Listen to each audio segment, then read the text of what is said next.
Nets. Oh, yeah. You know the story. You know the segment. Let's do it.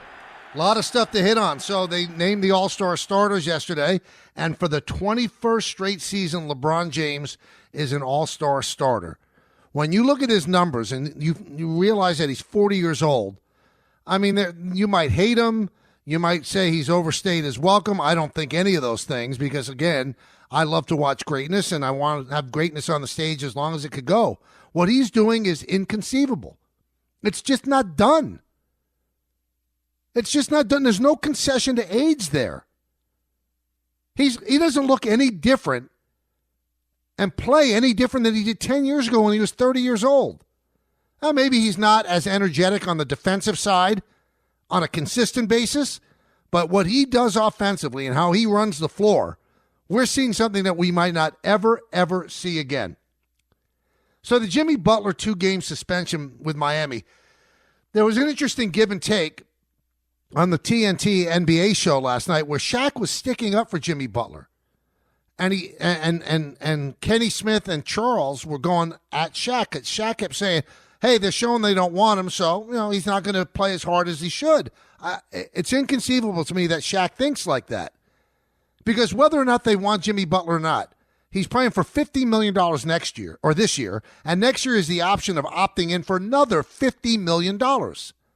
So what you're getting paid now, doesn't that almost dictate that you have to play as hard as you possibly can? How's it possible that he gets away without playing hard and doing the things that he's doing? And some of the stuff he's doing is so distasteful. He wants to be traded to the Suns. And the last game he played for Miami, he played a game where he wore sneakers that were the Suns colors. Come on, man. Have some respect for your employer. The Heat have played you a lot of money over the years. And also, you're 35 years old. What do you want, a 3-year extension at 35? Again, you're not a free agent at the end of this year. You're getting paid for this season. And you'll get paid $52 million for next year. And you don't feel like playing hard? I'm shocked that Shaq went there. All right, this weekend, the Nets are retiring Vince Carter's number 15. Played parts of 5 seasons with the Nets. I think that's a little short, but I understand. A great player averaged 23.6 points per game in the years that he played with the Nets. He joins only 5 other players that have their numbers retired by the Nets. Can you guess who they are? Drazen Petrovic, number 3. Jason Kidd, number 5. John Williamson, Super John, 23. Dr. J, 32. And Buck Williams, 23. We mentioned the Rangers won again, 6-1 over the Flyers. They have a 10-game streak where they picked up a point. Since January 2nd, remember how bad they were in December? Break up the team. They have no chance to make the playoffs. The Rangers have 19 points since January 2nd. That's the most in the NHL. Hey, a lot of people might be in line to apologize to Shohei Otani. When the thing broke with his interpreter, we wondered if the interpreter was taking a hit for him, that he was the one that was gambling. Well, there's a tape, an audio tape of Ipe actually calling the bank to make a wire transfer, and he's saying he's Shohei Otani. It's disgraceful what this guy did to this man. Because Otani, it was like his brother. He bought him cars. By the time he moved to the Dodgers, he got him a $500,000 salary. He gave him lots of money. He made his life. And the guy was stealing from him. So he made over 19,000 bets over a number of years. I think he lost over $40 million. How could you be that bad at betting? I know it's a disease. I get it. But how could you be that bad? I mean, a blind squirrel finds a nut every once in a while. This sobered me today.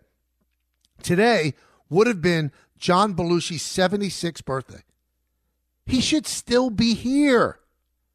We think of it as so long ago, but he died so young because of drug abuse and all that. He should have been here. Wouldn't it have been fascinating to see what John Belushi and his career became if he lived to the age of 76? We're seeing it with Dan Aykroyd. 76 he would have been today. So there's a video out today, and I'm going to throw this out to all of you, and you can answer on social media to me at Real Michael K if you want, or you could call in, obviously, of Kamala Harris and her husband, Doug Emhoff. They're in California, and they're both shopping, food shopping. They're in a supermarket. And I understand how polarized we are as a world. So the people on the right want to criticize this clear photo opportunity. And the knock is, by some on the right, what kind of man shops with his wife? Goes shopping in the supermarket with his wife? I do. I enjoy it. In fact, I shop alone. I'll go to the supermarket alone even if Jody doesn't want to go. Jody does a lot of her orders on Fresh Direct, so she didn't even go to the supermarket that much. I love going to the supermarket. So, I mean, you could rip them from many things if you'd like, whatever side you lean on. But to criticize a man for going food shopping with his wife and like questioning whether he's a man or not, I'm a man, and I love to shop. I love to go to the supermarket. I mean, talk about like dumb things to hang your hat on. That the guy's going shopping with his wife. Amazing. So Max Scherzer earlier this week threw for teams, and he threw at the Cressy Sports Performance Academy. Now, remember, Cressy works for the Yankees, but also trains other athletes. And the teams that showed up to look at Scherzer, the Mets, the Yankees, the Dodgers, the Blue Jays, the Phils, the Braves, the Cubs, and the Red Sox. He's 40 years old. He's had an inability to stay healthy, but I don't think it would be a bad move. And especially for the Mets. Think about it. He loved his time with the Mets. Supposedly really liked Soto when they played together with the Nationals.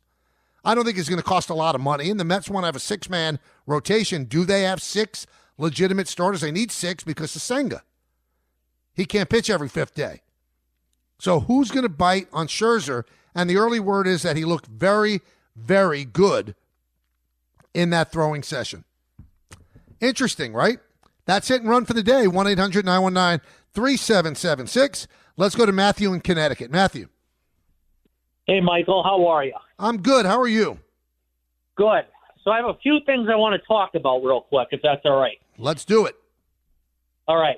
So my first thing is, I don't understand why Cashman thinks LeMahieu is still great. I think he's broken down a little bit since he's older. But Matthew, I mean, you know the answer to this, right?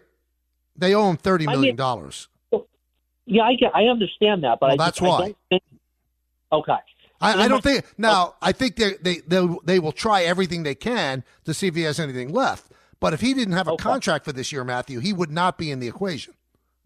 Okay, and then my other thing is too. I don't know if you listened to Judge's interviews too after Game 3 of the World Series. I didn't see him have like any sort of like frustration of anything. Like I was wondering, like, where is the anger? Like, where is the anger? Like what Derek Jeter and Martinez had. Like if they were down 0-3, they would be ripping. I think that's dangerous to go down that path, Matthew. I mean, we're going to interpret what the guy's feeling. I mean, all of his interviews, even when he hit a 60-second home run, he wasn't euphoric. So if you're going to apply that, you mean that he wasn't happy that he hit 62 home runs? He's a guy who gives you an interview flatline. He's not giving you too much. And you know what, Matthew? Derek Jeter was the same way. Derek Jeter never showed that much frustration, never showed that much happiness, except when they won a World Series. That is a dangerous road to go down. You're going to interpret how he acted after Game 3 of the World Series. But you don't bring up the fact that he never showed any kind of euphoric nature when he broke a hallowed record. You got to go both ways, bud. You got to. Let's go to Alex in Midtown. Alex. Michael, I just got back from Whole Foods buying ingredients for my wife. She's gonna there bake you go. Cake. I loved every second. I love second. going to the supermarket. It's the best. Thank you. Kidding me? Yeah, of course. So I wanted to talk about Aaron Rodgers for a moment, if I may. Sure. We're all talking about how, the last 6-7 weeks of the season, he appeared a lot better. But a minor detail that no one's really talking about, none of those games were primetime games. And I think that needs to be factored in a little bit. Why? You don't think he can handle primetime? No, I'm saying the quick turnaround. Like there's multiple Thursday night games, Monday night games, and then a Sunday 1:00 after the Monday night, and he takes a lot of hits as you get older. It's tougher for him to recover. And I think that's what we saw the first half of the season, plus London. And you know what, Alex? I can't sit here and say you're wrong. I mean, that's your theory. I just think that at the beginning of the year there was trepidation because he was coming back from a terrible injury. I don't think he wanted to get hit. I don't think anything, and I think he got hit early, and then he was hurt. He was hurt for a long time. I think he was playing hurt, and his goal this year was to play in all 17 games, and he did. So he showed he could come back from major surgery and play every single game, and that's exactly what he did. So, I mean, if you're saying that the short turnarounds hurt him, who knows? Maybe it wasn't enough recovery time. But the bottom line is, I think he was finally healthy toward the end. I think he was finally healthy. Let's go to Andrew in the car. Andrew, what's up? Hey, Michael, I'm just wondering if you think Max Scherzer would be a good fit for the Yankees. You said they were there checking him out this weekend. I don't know where he would fit, especially with Marcus Stroman still on the roster. You know, I thought about it a lot, Andrew. I really did. And I think he's probably a good fit for the Mets and a lot of the other teams I said as well.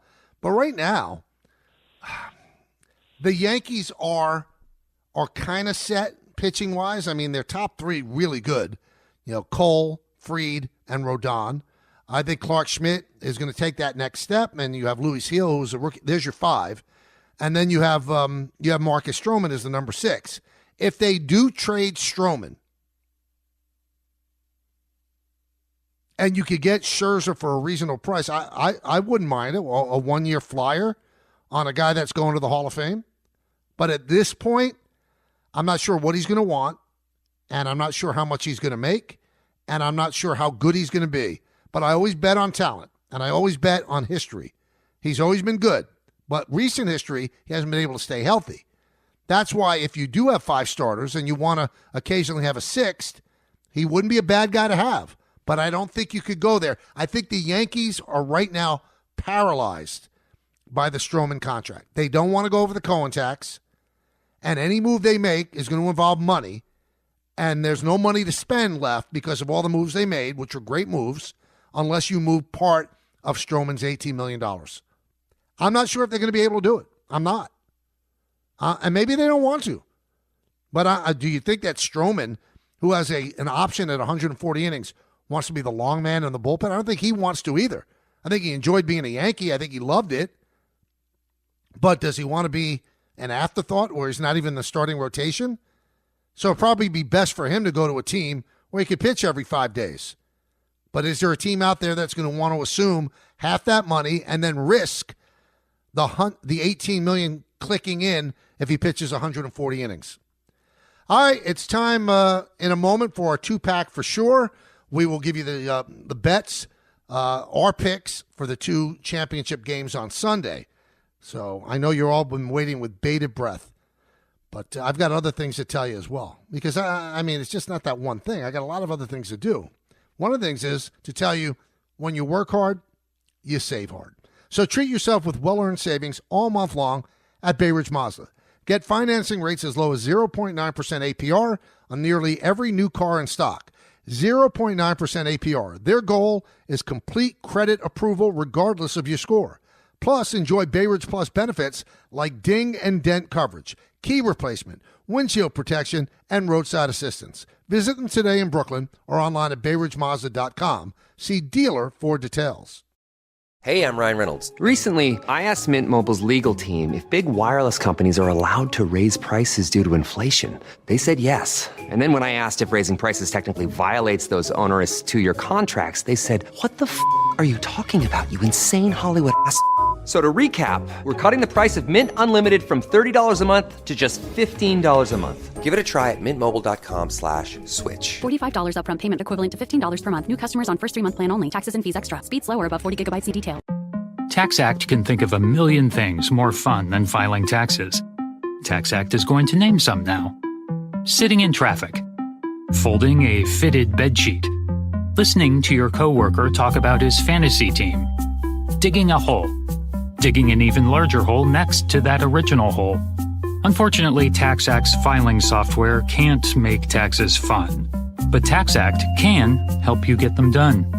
TaxAct. Let's get them over with. My dad works in B2B marketing. He came by my school for career day and said he was a big ROAS man. Then he told everyone how much he loved calculating his return on ad spend. My friends still laugh at me to this day. Not everyone gets B2B, but with LinkedIn, you'll be able to reach people who do. Get a $100 credit on your next ad campaign. Go to linkedin.com/results to claim your credit. That's linkedin.com/results. Terms and conditions apply. LinkedIn, the place to be, to be. Thanks for listening to the Michael K. Show podcast. He's been here a long time, and he's going to be here even longer. Catch the show on demand whenever you want. Just subscribe to us wherever you get your podcast.